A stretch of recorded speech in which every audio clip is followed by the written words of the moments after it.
This podcast is presented by the Centers for Disease Control and Prevention.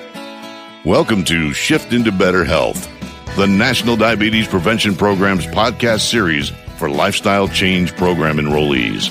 For folks who want to improve their health, have more energy, and prevent type 2 diabetes, heart disease, and stroke. The Lifestyle Change Program is proven to work. I'm your host, Captain Jack, radio personality and former professional truck driver. Each episode in this series is led by drivers for drivers and will cover a topic from the National Diabetes Prevention Program's Lifestyle Change Program. We'll talk about how to tackle challenges professional drivers face so you'll arrive at your destination a healthier you, faster and easier. Welcome back. In our last episode, we learned about beverages drivers commonly find on the road, the calories and sugar hidden in some of them, and how to choose healthier options that can reduce the risk of type 2 diabetes. Today, we're going to focus on how to stock your cab with healthy food and make healthy choices when eating out at restaurants or strolling through travel centers. I recently sat down with two guests to talk about ways to find and prepare foods that fuel our bodies. My first guest was Tanya Jolliffe, a registered dietitian who understands the special challenges for drivers on the road. Her brother's been a driver for more than 25 years. Also joining me was professional driver Glenn Keller. He's an owner-operator with nearly 30 years' experience behind the wheel. He lost over 35 pounds when he started making healthy changes. Understanding exactly what's in the foods we eat can be tricky, but Tanya offered some tips for making sense of food labels. You want to look for items that have an ingredient list of 5 items or less. If you've got 20 items on there, there's nothing really nutritious about that. It's not providing you any nutrition. And what we want to do is start to learn to focus on the nutrition side of things, not just the labels and the numbers and the nutrition facts side. What are some ingredients on nutrition labels that you would consider red flags or things to avoid? Understand that sugar comes in a variety of words. If it ends in OSE, that's going to be a sugar more times than not. We want to find as many of the 100% whole grain, brown and wild rice, green peas, corn, lentils, oatmeal. Those are your whole grains that you want to include. They have lots of natural fiber, so that's going to help offset the sugar spikes, but it's also going to then provide that roughage, that when you have the roughage and you have a lot of water that you're going to be drinking more of, that's going to help with elimination. And constipation is a big problem in the driving world. Candy bars, pies, cakes, cookies.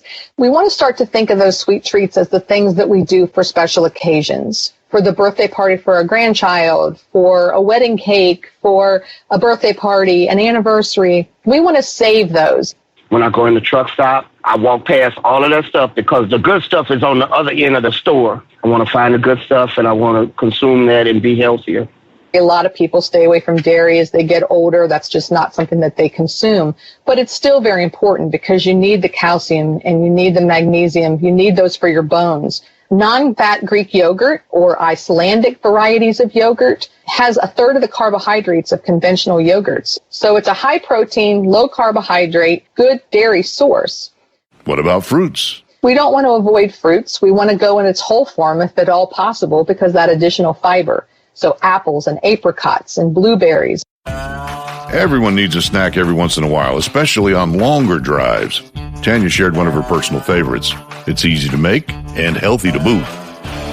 I can't say enough about microwave popcorn, but you want to make it yourself. You don't want to buy the store-bought, ready-made version because when you look at that package, it's going to have more than 5 ingredients in it because it's a lot of additives to make it stay on the shelf longer. But the beauty is you can take a brown paper bag, you can put some kernels in it, half cup or so, depending on the size of your microwave, fold the bag down, leaving air in there.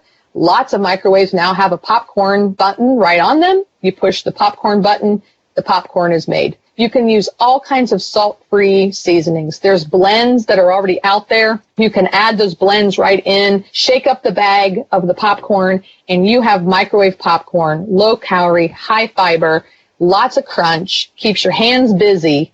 If I'm on the road and I'm bored and there's something sitting there that I can reach, and it's absolutely not because I'm hungry. I am not hungry, but I'm bored. And at this minute, The easiest thing to do and the most accessible is, what do I have in the fridge? That's why it's so important to stock your fridge with healthy options. So what are some foods drivers can reach for at truck stops and restaurants?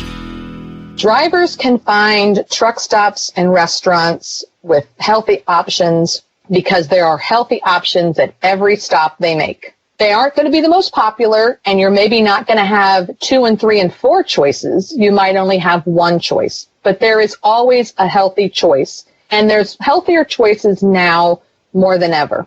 Breakfast. You can always get an egg sandwich on an English muffin. You want to go with the English muffin because that's the lower sugar, lower calorie, lower carbohydrate option. You can go with an egg or sausage burrito. You can go with avocado toast. You can go with eggs with whole grain toast, fresh fruit with oatmeal, or yogurt and berries.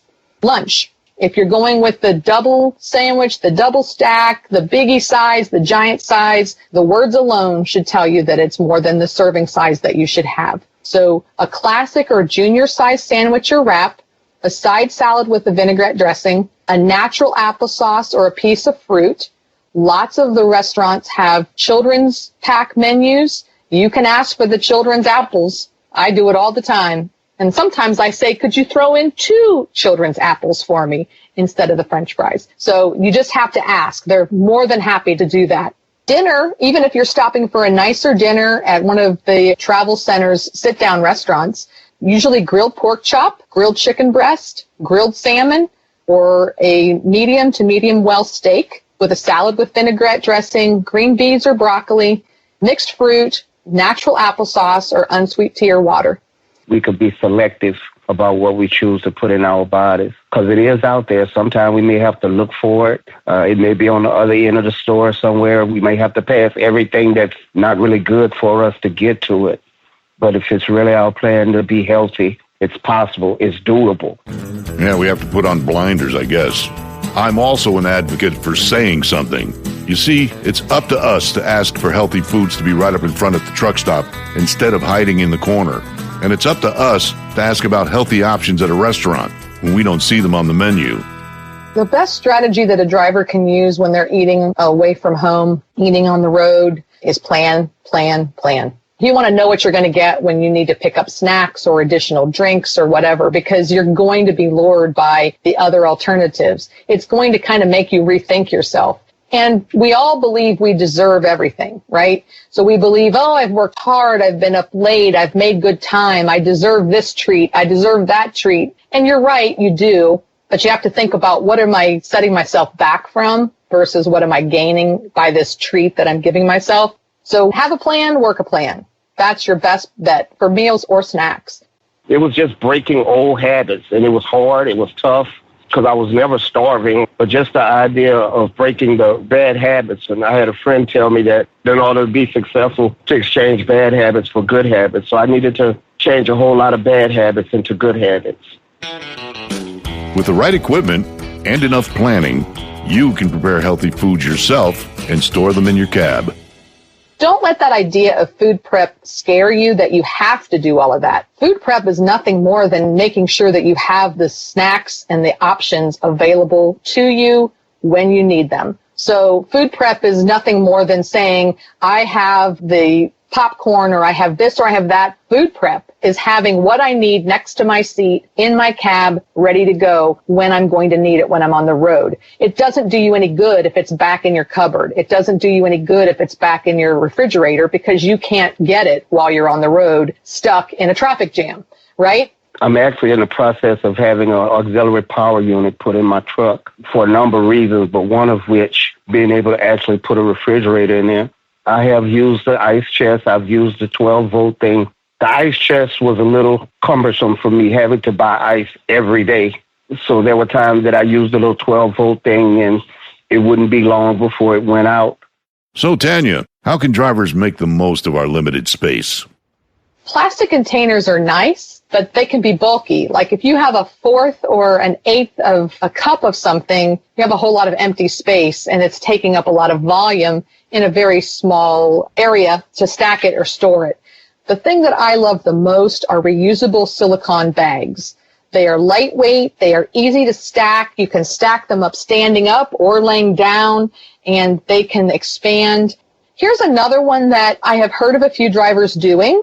A lot of us have maybe seen children or grandchildren with these squeezable food pouches. Well, you can actually buy reusable squeezable food pouches in 5 to 7 ounce sizes. So 4 ounces is a half a cup, so it's just slightly more than a half cup, but you could put just a half cup volume in there. And you reuse them, so you're not throwing them away. But you can put unsweetened applesauce in them or any kind of fruit or vegetable puree. You can put yogurt in there. You can put peanut butter in there. And all you have to do is pull it out and squeeze it in, and you don't have to worry about a spoon. What about heating food? Microwaves, crock pots, hot pots. Crock pots are really good. The thing with crock pots is you have to make sure that it has a long enough cord to get to where the outlet that you have for it. Or you have to make sure if you only have a cigarette lighter that you get the kind of crock pot that works in a cigarette lighter. But you have to make sure that the lid can be locked on the crock pot so that the lid wouldn't slide off as you turn a corner. Some people, if they have sinks, they will put the crock pot down in the sink. That way it can't slide all over the counter when they're driving. So you just have to think about how you're going to make sure it's contained. But that's actually something that you can put a chicken in, or you can put a pork roast in, or a pot roast in. And you can put that in the morning. And if you know you're going to stop later in the evening, you can have everything ready to go as soon as you stop. You can have a stew ready that all you have to do is heat and eat in there. Soups, pork chops, chicken breasts. So that could be a very easy go-to. Electric skillets, griddles, electric grills. Those are all great things. Have beef a couple days a week. We want to have chicken a couple days a week. We want to have turkey or salmon, cod a couple days a week. And then maybe a vegetarian non-meat dish one day a week so that we're spreading it out. That's where that moderation comes in. As far as trying to be able to do it on the road, as far as cooking in the truck and preparing meals. And I've seen guys park next to me that will actually pull out a pot, a skillet, a hot plate, and you would think they were in a 5-star restaurant out there on the bumper of the truck. But as far as me having to prepare something, I am no Captain Jack. Well, I picked up a few tricks in my years out on the road, that's for sure.